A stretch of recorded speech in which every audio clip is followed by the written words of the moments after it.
বিসমিল্লাহির রহমানির রহিম। আজকে আমরা হচ্ছে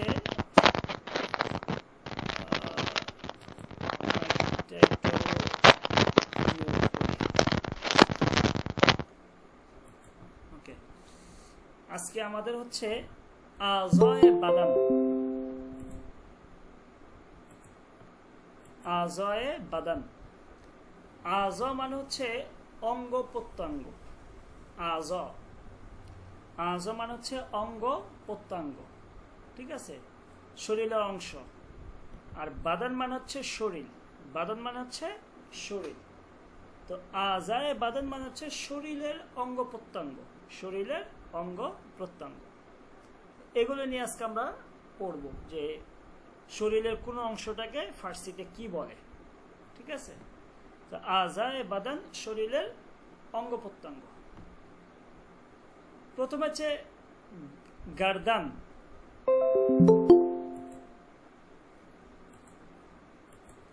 গার্দান গার্দান মানে হচ্ছে গর্দান, গলা, যেটাকে আমরা বলি, ঠিক আছে। গার্দান আমরা বাংলাতে গর্দান বলে থাকি, গার্দান, ঠিক আছে, গলা। ওকে, গার্দান, গলা। চেশ, চেশ মানে হচ্ছে চোখ, চেশ, চেশ চোখ, ওকে, চেশ। তারপর হচ্ছে আবরু। আবরু, আবরু মানে হচ্ছে এই ব্রু, ব্রু, ঠিক আছে, এই যে ব্রু, আবরু, আবরু, ব্রু, ওকে। তারপর হচ্ছে সার। সার মানে হচ্ছে মাথা, সার মানে হচ্ছে মাথা, ঠিক আছে, সার। তাহলে গার্দান মানে হচ্ছে গলা, চেশ মানে হচ্ছে চোখ, আবরু মানে হচ্ছে ব্রু, তারপর সার মানে হচ্ছে মাথা, ওকে। তারপর হচ্ছে চনে। চনে মানে হচ্ছে থুতনি, ঠিক আছে, চনে, থুতনি, এই যে থুতনি, চনে। তারপরে আঙ্গুষ্ঠ। আঙ্গুষ্ঠ ইয়ানি আঙ্গুল, আঙ্গুর, কি বলে আঙ্গুল আর কি, ফিঙ্গার, আঙ্গুষ্ঠ, আঙ্গুল, আঙ্গুষ্ঠ ইয়ানি ফিঙ্গার, ওকে। তারপর হচ্ছে দাহন। দাহন মানে হচ্ছে মুখ, দাহন মানে কি মুখ, এই যে মুখ, দাহন, মুখ, ওকে। তারপর হচ্ছে পিশনি। পিশনি মানে হচ্ছে কপাল, পিশনি, পিশনি মানে হচ্ছে কপাল, ওকে, পিশনি, কপাল। তারপর হচ্ছে ফ। ফ মানে হচ্ছে পা, ফ মানে হচ্ছে পা, ঠিক আছে, ফ। তারপর হচ্ছে মু। মু মানে হচ্ছে চুল, মু, মু মানে হচ্ছে চুল, ওকে, মু ইয়ানি চুল। তারপর হচ্ছে দেমাগ। দেমাগ মানে নোজ দিছে, দেমাগ মানে তো নোজ হওয়ার কথা না। একটু দাঁড়ান, আমি একটু দেখি।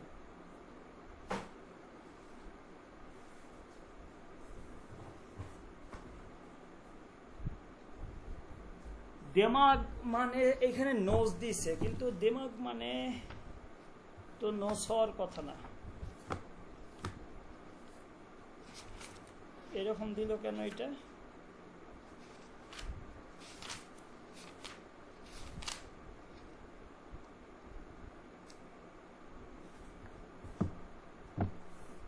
আচ্ছা আচ্ছা আচ্ছা, ওকে, হ্যাঁ, দেমাগ।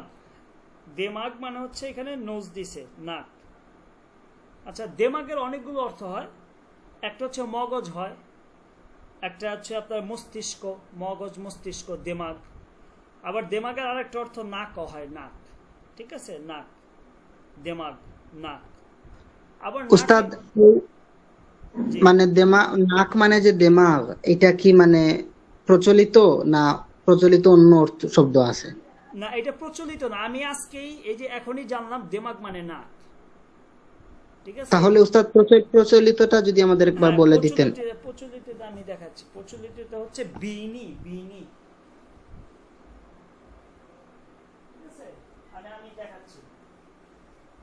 দেমাগ মানে নাক, এটা আমি আজকেই জানলাম। এমনি নর্মালি দেমাগ মানে মস্তিষ্ক হয়, কিন্তু দেমাগ মানে নাক এটা প্রচলিত না, ঠিক আছে?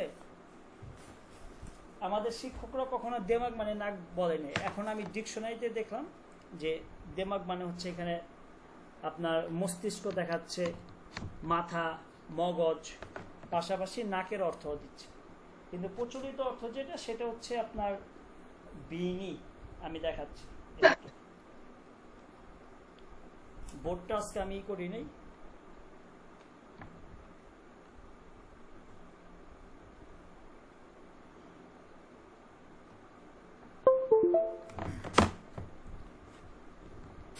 সরি,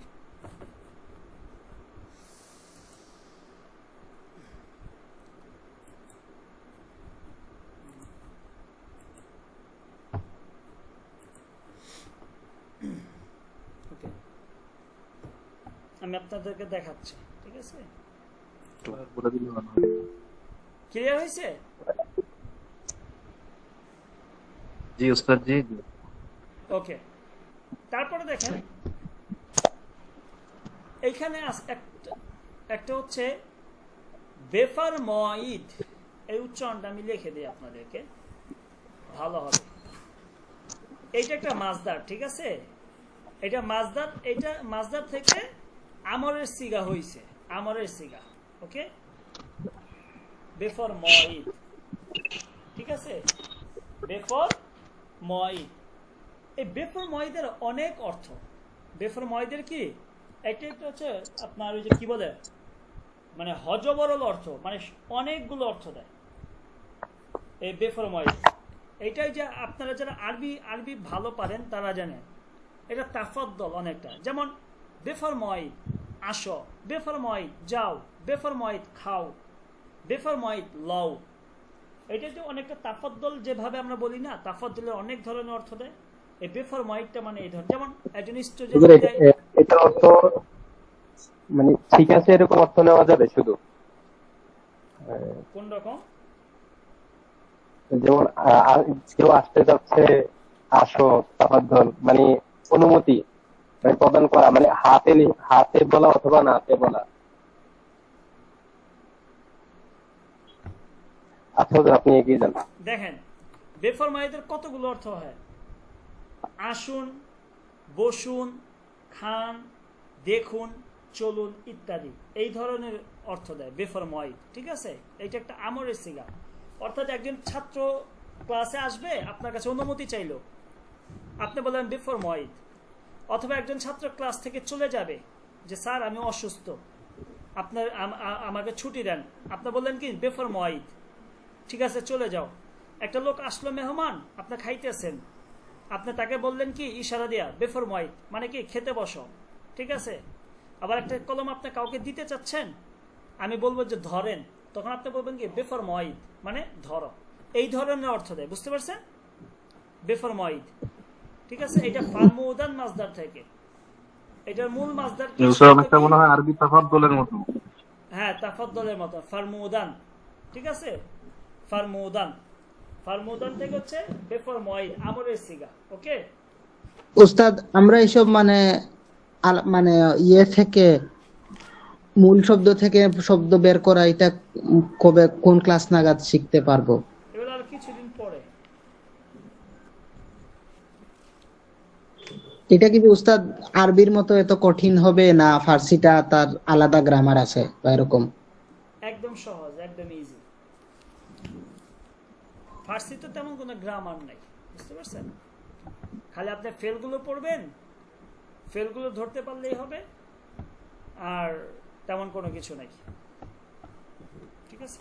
উস্তাদ একটা প্রশ্ন ছিল, মানে যেহেতু প্রশ্ন করছিলাম তাহলে করে ফেলি। ওই যে ধরেন আল্লামা ইকবালের যেসব কবিতা, এগুলা তো খুব বেশি পুরাতন না, এগুলা তো আমাদের যুগেরই। ওইসব থেকে শুরু করে যদি আমরা আর একটু পিছনে যাই, ওই যে ফেরদৌসির যেরকম শাহনামা, ওই দুই ফার্সিতে তো অনেক পার্থক্য। তো আমরা যে ফার্সিটা শিখতেছি, এ- এই ফার্সি দিয়ে আমরা মানে কোন লেভেল পর্যন্ত বুঝতে পারবো, যে আমরা কি ওই আগের পুরাতন ফেরদৌসি শাহনামা বুঝতে পারবো, না হচ্ছে আল্লামা ইকবালের এটা বুঝতে পারবো, না হচ্ছে এগুলোও পারবো না, এগুলোর জন্য আলাদা ক্লাস লাগবে, আমরা জাস্ট শুধু বর্তমানে প্রচলিত ফার্সিটা যেমন ইরানের খবর নিউজ এগুলো বুঝতে পারবো? এটা মানে কোন লেভেল পর্যন্ত আমরা যাইতে পারবো এই কোর্সটা শেষ করার পরে? আচ্ছা, আসলে আপনার প্রথম কথা হচ্ছে ওই আল্লামা ইকবাল সহ ইকবাল লাহোরী যার কথা বললেন, বা ফেরদৌসি যাদের কবিতার কথা বলছেন, তাদের যদি কবিতা আপনি বুঝতে চান তাহলে প্রথমে তাদের দর্শন কি ছিল সেটা আপনাকে বুঝতে হবে। কথা বুঝতে পারছেন? আপনি আমার কথাটা বোঝার চেষ্টা করে আমি কি বলতে চাচ্ছি, ঠিক আছে? ফার্সি ভাষা কতটুকু যেতে পারবেন সেটা হচ্ছে পরে, আপনি আগে আমার কথাটা খেয়াল করেন। ইকবাল লাহোরী থেকে শুরু করে যত আপনার লেখক আছে না কেন, বা যে কোনো ভাষাতে যখন আপনি কোনো একজন লেখককে পড়তে চাইবেন বা তার সম্পর্কে জানতে চাইবেন, বিশেষ করে ফার্সির ক্ষেত্রে, তো প্রত্যেকটা লেখকের নিজস্ব একটা চিন্তা ধারণা আছে। হ্যাঁ, তো ও তাদের সম্পর্কে যদি আপনার মোটামুটি ধারণা থাকে, তার মতবাদটা কি, তার দর্শনটা কি, তিনি কোন ফালসাফায় কোন চিন্তা ভাবনা নিয়ে তিনি তার লেখাগুলো লিখছেন, তার জীবনের দর্শনটা কিছু, তার মতদর্শকে তিনি কি চাইতেন, এগুলো সম্পর্কে যদি আপনার লেখকদের সম্পর্কে ধারণা থাকে, তাহলে মোটামুটি আপনি তার বইগুলো যদি আপনি পরিপূর্ণভাবে ফার্সি নাও পারেন, যখন তার বইগুলো আপনি পড়া শুরু করবেন, দেখবেন ওই তার দর্শনগুলো জানার কারণে আপনার তার বইগুলো আপনার কাছে পড়তে সহজ হবে বেশি। এক। দ্বিতীয় কথা হচ্ছে আপনি অনেক অনেক অনেক ভালো ফার্সি জানেন, কিন্তু ওই লেখকের চিন্তা চেতনা, তার ফালসাফা সম্পর্কে আপনার কোনো ধারণাই নেই, তাহলে কিন্তু তার বই পড়ে আপনি মজা পাবেন না এবং তার বই বুঝতেও পারবেন না। ঠিক আছে? এখন আসেন আমাদের এই কোর্স যেটা, আমাদের এই কোর্সটা হচ্ছে বেসিক থেকে অ্যাডভান্স পর্যন্ত। অ্যাডভান্স বলতে কোনটা? আপনি দৈনন্দিন যে কথা বলা সেগুলো আপনি বলতে পারবেন, সেগুলো সম্পর্কে আপনি জানতে পারবেন কিভাবে বলতে হয়, কিভাবে যেতে হয়, দৈনন্দিন যে কথা, আপনার প্রয়োজনীয় যে জিনিসগুলো। এক। দ্বিতীয় কথা হচ্ছে আমরা বলছি আপনি ফার্সি এই কোর্স করার পরে যে কোনো কিতাব ফার্সি পরিপূর্ণভাবে পড়তে পারবেন। আমি কিন্তু সেইটা বলতেছি না যে আপনি পরিপূর্ণভাবে অর্থ তুলতে পারবেন, সেটা সম্ভব না। 6 মাসের কোর্সে সেটা কখনোই সম্ভব না পরিপূর্ণভাবে অর্থ ওঠানো, কিন্তু আপনি পরিপূর্ণভাবে ফার্সি পড়তে পারবেন। এক। দ্বিতীয় কথা হচ্ছে আপনি পরিপূর্ণভাবে ফার্সি লিখতে পারবেন। এবং তৃতীয় কথা হচ্ছে ওই আপনার কাদিম এবং আধুনিক যে ফার্সির কথা বলতেছে, কাদিম আর আধুনিক ফার্সির ভিতরে তেমন পার্থক্য নেই। পার্থক্য শুধু আগে ইয়ায় মাঝহুল ছিল, এখন ইয়ায় মাঝহুলের ব্যবহার নাই। কাদিম ফার্সিতে আপনার কিছু শব্দ ছিল যেগুলো এখন প্রচলিত নয়, ঠিক আছে? এখন নতুন শব্দ চলে আসছে, পরিভাষাগুলো নতুন হয়ে গেছে। তারপর দ্বিতীয় কথা হচ্ছে গ্রামারের যে ফার্সি, কাদিম ফার্সিগুলোতে গ্রামারের কোনো কিছু ছিল না, কারণ আপনার ফার্সি গ্রামারের সৃষ্টি হয়েছে 80-90 বছর আগে। 80-90 বছর আগে ফার্সি আর কোনো গ্রামার ছিল না, ঠিক আছে? তো আপনি এই কোর্সটা শেষ করার পর আপনার একটা বেসিক তৈরি হবে, আপনি যে কোনো কিতাব পড়ার মতন সাহস আপনার তৈরি হবে। তারপর আপনি যত বেশি পড়বেন তত আপনি কিতাব জানতে পারবেন, ঠিক আছে? আমাদের এই কোর্স বইটা যে আপনি একটা 100% অনেক সব কিছু পারবেন তা না, এটা কখনোই সম্ভব না। এবং আপনি শুধু এইটা কেন 3 বছর 4 বছর আপনি পড়াশোনা করেন তাও পারবেন না। আমি একটা ছোট্ট উদাহরণ দিই। গতকালকে চিটাগাং থেকে আমাকে আপনার তাফসিরে জালালাইনের একটা ইবারত, আপনারা যারা মাদ্রাসায় পড়েন জানেন, তাফসিরে জালালাইনের একটা ইবারত দিয়েছে। ওইটার ভিতরে আপনার ওই তাফসির জালালাইনের মধ্যে মাঝে মধ্যে ফার্সি আছে। এখন সে আরবি খুব ভালো পারে, কিন্তু ফার্সি সে ভালো পারে না। এখন সে ফার্সিটা আমাকে দিছে যে এটা ফার্সিটা কি হবে। তো ফার্সিটা আমি অনুবাদ করে দিছি, কিন্তু একটা জায়গায় গিয়ে আমি অনুবাদ করতে পারিনি, মানে শব্দটা আমার পরিচিত না। শব্দটা ছিল এইভাবে, গুণহনে বীর, গুণহনে বীর। এখন এই বীর শব্দটা আমি পাই নাই, বীর মানে কি, বীর মানে কি। তো আমি আজকে আমার স্যারের কাছে গেলাম, ডক্টর তরেক সিরাজি, উনি ফার্সিতে পিএইচডি করা। স্যারও এই শব্দটার অর্থ বলতে পারতেছেন, কথা বুঝছেন। ওনারা ইরানের 6-7 বছর থেকে পড়াশোনা করে আসছে, কিন্তু উনি এই অর্থটা স্যারে আজকে ওইভাবে আমাকে বলতে পারেনি। পরে স্যার আর আমি মিলে অফিসে বসে ফারহাঙ্গে মঈন, দেহ খোদা, বড় বড় যে আপনার ডিকশনারিগুলো ছিল সেগুলো 2-3টা বের করে এই ভিরো শব্দটা বের করলাম। তো দেখেন ভিরো শব্দটার অর্থ হচ্ছে কাসিকে হফেজে, হফেজে খুব দরাব। এটা হচ্ছে ডিকশনারিতে অর্থটা দিছে ভিরর খুব দরাব। মানে কি, মানে কি কি বলতেছে ভিরো মানে যার স্মরণ শক্তি অনেক ভালো, কাসিকে যার, হফেজে স্মরণ শক্তি, খুব দরাব অনেক ভালো। তার মানে কি যে ব্যক্তির স্মরণ শক্তি খুব ভালো তাকে ফার্সিতে ভিরো বলা হয়। এখন স্যারও এই শব্দের অর্থটা জানতো না, কথা বুঝছেন, কিন্তু স্যার যখন এই স্যারের কাছে আমি গেলাম, স্যার যখন এইটা নিয়ে ঘাটাঘাটি করলো, এখন স্যারে জানতে পারলো যে হ্যাঁ কাসিকে হফেজে খুব যার স্মরণ শক্তি ভালো। এখন অর্থ তো এটা আমরা পাইলাম, কিন্তু এই গুণহনে ভিরো আপনি এইখানে এই অর্থটা নিতে পারবেন না, কারণ এই অর্থটা যদি আপনি নেন তাহলে এই গুণহনে ভিরোর সাথে ওই লেখক যে লেখছে তার অর্থ মিলবে না। এখন তাই এখানে গুণহনে ভিরোর অর্থ আমি কি নিব? এখন গুণহনে ভিরো অর্থ এখানে নিতে হবে জেনে বুঝে, জেনে বুঝে যে গুণা করে। আমরা বলি না যে ইচ্ছায় অনিচ্ছায় জেনে বুঝে যারা গুণা করে। তাহলে কি হইল দেখেন, এখন এখানে কি হইল যে ভিরো শব্দের অর্থ হচ্ছে এইটা, কিন্তু এইখানে এইটা অর্থ নেওয়া যাবে না, এখানে অর্থ নিতে হবে জেনে বুঝে। তার মানে কি, 6.5-7 বছর ইরানে থাকার পরে পিএইচডি করছে, মাস্টার্স করছে, তারপরে স্যারে এটি করতে পারেন। এখন বুঝেন 6 মাসে কোর্সে আপনারা কতটুকু পড়তে পারবেন বা আমরা কতটুকু আপনাদেরকে শিখাইতে পারবো। পড়ার কোনো শেষ নাই, বুঝতে পারছেন? আপনি যত বলবেন তত জানবেন। ধন্যবাদ, আপনি মানে সুন্দর করে বুঝিয়ে দিয়েছেন। আমার অনেক সমস্যা মানে সমাধান হয়েছে, কিন্তু মানে এই বেসিকটা দিয়ে, বা এই বেসিক বলতে আমি ফার্সির ভাষার কথা বলতেছি, মানে ভাষাগত তো ফার্সি তো কঠিন না, আপনি আগে আমাদের বুঝাইছেন। সো মানে আমরা এই কোর্সের পরে এই বেসিকটা দিয়ে যদি নিজে নিজে চেষ্টা করি তাহলে কি আমরা মানে যাইতে পারবো অনেক দূর, না হচ্ছে আমাদের আবার নতুন মানে কোন উস্তাদের অধীনে পড়া লাগবে? না এই এতটুকুই যে আমরা যে বইগুলা পড়তেছি ওগুলো আমাদের জন্য একদম বেসিক ভালো হয়ে যাওয়ার জন্য এনাফ হয়ে যাবে? এইটা পড়ার পরে আপনি পড়তে পারবেন, কিতাব পড়তে পারবেন, সবকিছু করতে পারবেন, কিন্তু ওস্তাদ অবশ্যই একজন শিক্ষকের সংস্পর্শে থেকে আরো অনেক দিন সময় দিতে হবে আপনাকে ফার্সি আরো ভালোভাবে আয়ত্ত করার জন্য, বুঝতে পারছেন? হ্যাঁ, আপনি এই সমস্ত ফার্সি পড়ার পরে আপনি অনেক কিছু দেখবেন। আপনি একটা টেক্সট পড়বেন, টেক্সটের 60% আপনি বুঝতেছেন, কিন্তু 40% বুঝতেছেন না। ওই 40% বোঝার জন্য কোনো না কোনো ওস্তাদের বা শিক্ষকের কাছে আপনাকে গিয়ে বুঝতে হবে, কিন্তু আপনার 60% আপনি বুঝতে পারতেছেন। যখন আপনি এটা শেষ করবেন দেখবেন কি আপনি একটা টেক্সট পড়বেন, 60% 70% আপনি বুঝবেন, 30% বুঝবেন। ওই 30% বোঝার জন্য কি করতে হবে? আপনাকে ওই ডিকশনারি ঘাঁটতে হবে, তারপরে আপনাকে কোনো একজন শিক্ষকের কাছে গিয়ে একটু বুঝে নিতে হবে মাঝে মধ্যে যে এটা কিভাবে, অর্থটা কিভাবে আমরা তুলবো, বুঝতে পারছেন? তো এইটা তখন আপনাকে করতে হবে। তারপরে 2-3 বছর যখন আপনি এইবার এটা পিছনে শ্রম দেবেন, দেখবেন মোটামুটি তখন আপনি নিজে থেকে অর্থ বের করতে পারবেন, বুঝতে পারছেন? এই আর কি। যেমন আমি আর একটা জিনিস আপনাদেরকে দেখাই। কি বিরক্ত হচ্ছেন আপনারা?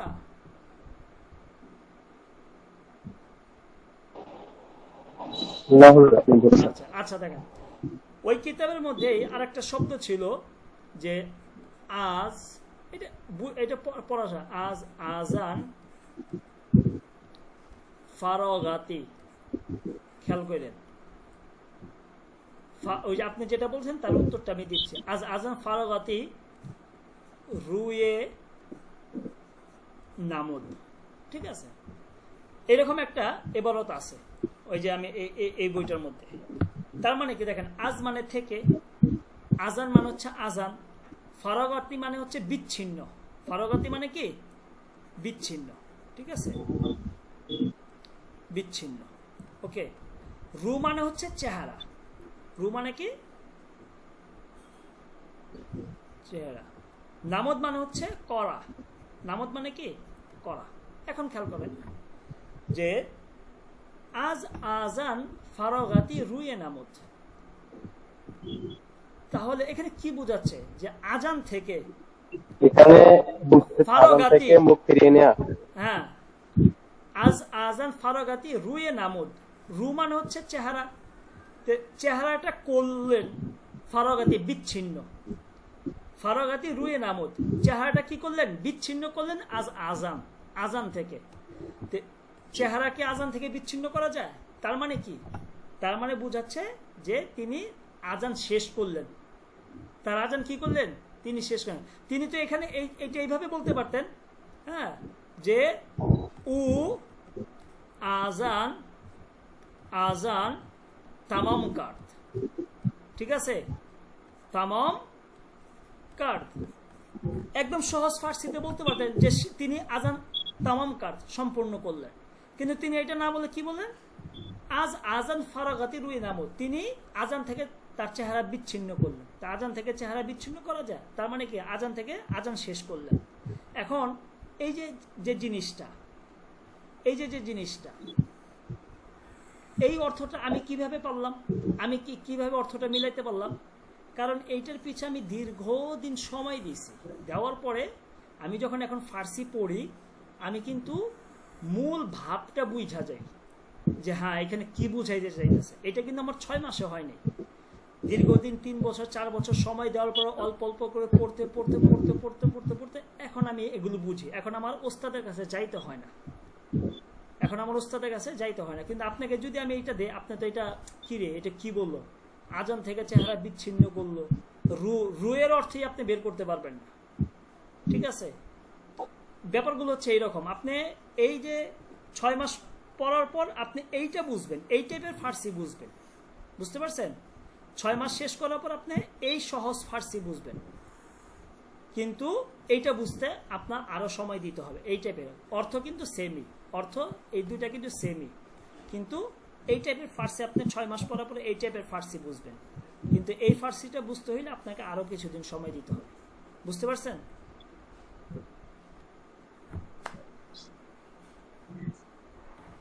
বুঝে আসছে? জি উস্তাদ। ওকে, টেনশনের কিছু নাই, হতাশ হবেন না, পড়েন ইনশাল্লাহ আস্তে আস্তে ঠিক হয়ে যাবে।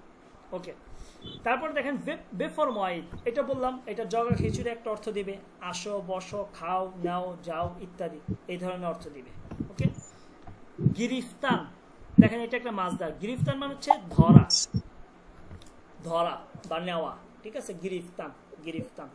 যেমন মান আজ ও গিরিফতাম, মান আজ ও গিরিফতাম, অথবা মান আজ ও খুদকর গিরিফতাম, আমি তার কাছ থেকে একটা কলম নিয়েছি, খুদকর গিরিফতাম, আমি একটা কলম নিয়েছি, ঠিক আছে। গিরিফতান মানে হচ্ছে নেওয়া বা ধরা, পাকড়াও করা, এই ধরনের আর কি। চের, চের মানে হচ্ছে কেন, চের মানে হচ্ছে কেন। নাফার, নাফার মানে হচ্ছে ব্যক্তি, নাফার মানে কি ব্যক্তি। গায়েব বুদান, অনুপস্থিত থাকা, এটা একটা মাছদার। মাছদার কিভাবে, এই যে দেখেন শেষের জবর নুন, মাছদার। গায়েব বুদান মানে হচ্ছে অনুপস্থিত থাকা। মারিজ বুদান, অসুস্থ হওয়া, মারিজ বুদান মানে কি অসুস্থ, মারিজ মানে অসুস্থ, মারিজ বুদান মানে অসুস্থ হওয়া। হজের বুদান মানে উপস্থিত হওয়া, হজের বুদান উপস্থিত হওয়া, প্রত্যেকটাই মাছদার, প্রত্যেকটা কি মাছদার। মদার, মদার মানে হচ্ছে মা। কুজো, কুজো মানে হচ্ছে এই যে হট দিছে, এটা ভুল, কুজো মানে হচ্ছে কোথায়, কুজো মানে কি কোথায়, ঠিক আছে। এখানে হট কেন দিছে, কুজো মানে তো কি না, কুজো মানে হচ্ছে কোথায়, ঠিক আছে। তারপর হচ্ছে রুয়ে, এই রুয়ে মানে হচ্ছে অন, উপরে। এই রুয়ে মানে কিন্তু আবার চেহারা বুঝেন না, ঠিক আছে। এইটা হচ্ছে যে আপনাকে কি বলে, এটাকে ইংলিশে এটাকে কি জানি বলে, এগুলো ভুলে গেলাম আমি। রুয়ে মানে হচ্ছে উপরে, এই রুয়ে মানে প্রিপোজিশন, প্রিপোজিশন, হ্যাঁ প্রিপোজিশন, রুয়ে, হ্যাঁ এইটার মানে হচ্ছে উপরে। আর এইখানে যে রু, ওইটার মানে হচ্ছে যে একটু আগে যেটা দেখালাম, এইটার মানে হচ্ছে কই, এইটার মানে হচ্ছে চেহারা, ঠিক আছে। ওকে, তারপরে হচ্ছে পেদার, পেদার মানে হচ্ছে বাবা, পেদার মানে কি বাবা, ঠিক আছে। পেদার, দার, দার মানে হচ্ছে মধ্যে, দার মানে কি মধ্যে, ওকে। তারপরে দেখেন মেদদ, মেদদ মানে হচ্ছে পেন্সিল, মেদদ পেন্সিল। মিজ মানে হচ্ছে টেবিল, দাস্ত মানে হচ্ছে হাত, মশিন, মশিন মানে হচ্ছে কি গাড়ি, মশিন মানে কি প্রাইভেট কার, মশিন মানে কি প্রাইভেট কার। জি বুঝে আসছে? প্রশ্ন আছে কারো?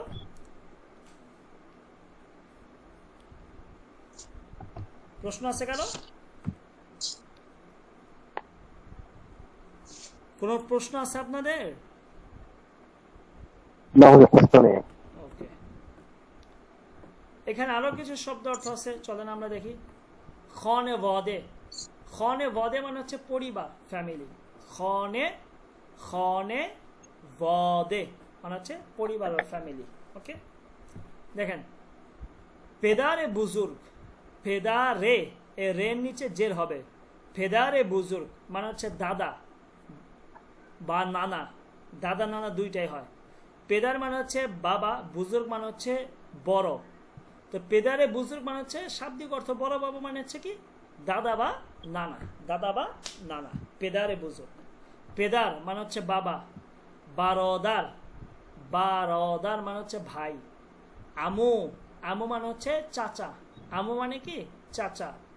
দই, দই মানে হচ্ছে মামা, দই মানে হচ্ছে মামা। ওকে, মদারে বুজুর্গ, মদারে বুজুর্গ মানে হচ্ছে দাদি অথবা নানি, দাদি অথবা নানি। মদার মানে হচ্ছে মা। খহার, খহার মানে হচ্ছে বোন। এটা খেয়াল করেন, এটা কিন্তু খওয়াহার হবে না,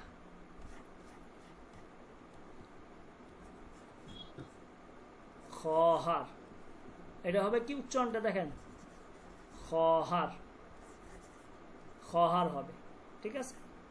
খহার, এই ওয়াওটা উচ্চারণ হবে না, উচ্চারণ হবে না, খহার। ওকে, মানে হচ্ছে বোন, খহার মানে বোন।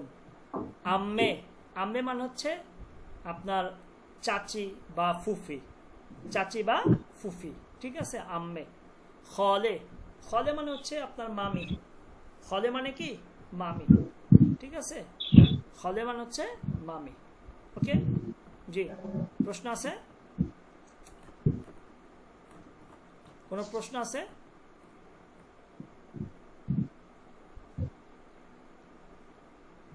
কারো কোনো প্রশ্ন আছে?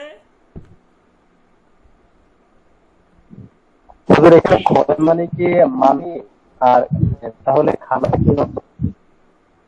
জি, খলে মানে মামি হবে, মামি, খালা, খালা নাকি? মামি খালা দুইটাই হবে। ওকে, এমনি আম্মি দ্বারা? আম্মে মানে হচ্ছে ফুফি বা চাচি, ফুফি বা চাচি, জি। ঠিক আছে? মানে বাবার বোন অথবা চাচার ওয়াইফ, আম্মে। বাবার বোন ফুফি অথবা চাচার ওয়াইফ আম্মে, চাচি। ওকে, জি। ওকে, আজকে এই পর্যন্তই থাক, যেহেতু আমাদের সময় এমনিই হয়ে গেছে। আপনাদের উর্দু ক্লাস আছেন আজকে নাকি? না হুজুর, উর্দু ক্লাস নাই আজকে।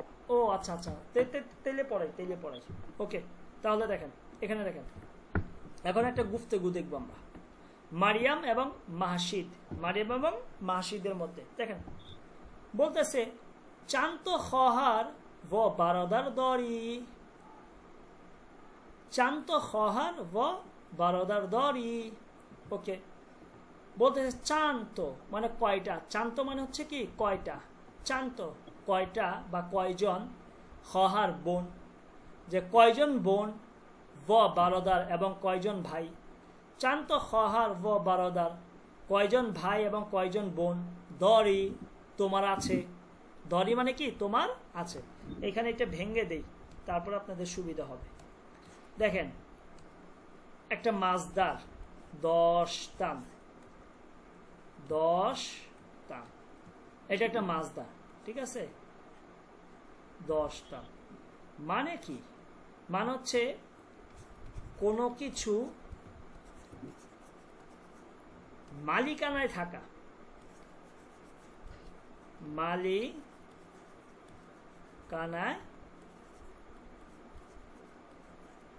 থাকা, মালিকানায় থাকা। অর্থাৎ যেমন আমি বলি আমার একটা ব্যাগ আছে, আমার একটা পেন্সিল আছে, এটা মূলত এই যে হ্যাবের অর্থ দিবে। ঠিক আছে, ঠিক আছে। তো এখান থেকে এই 10 টান মানে হচ্ছে কোন একটা জিনিস মালিকানা থাকা।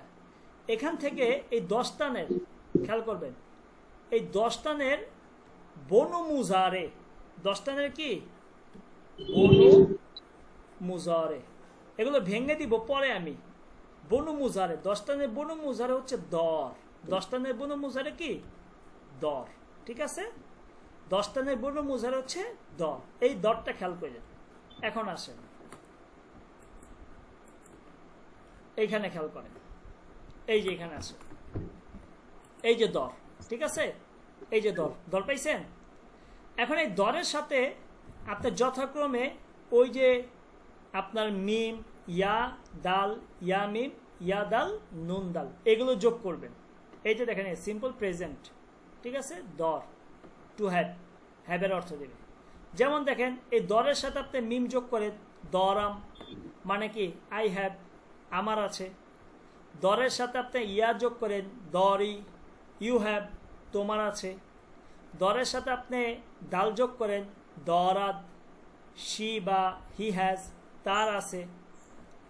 দরের সাথে আপনি ইয়া মিম যোগ করেন, দরিম, উই হ্যাভ, আমাদের আছে। দরের সাথে আপনি ইয়া দাল যোগ করেন, দরিদ, ইউ হ্যাভ, তোমাদের আছে।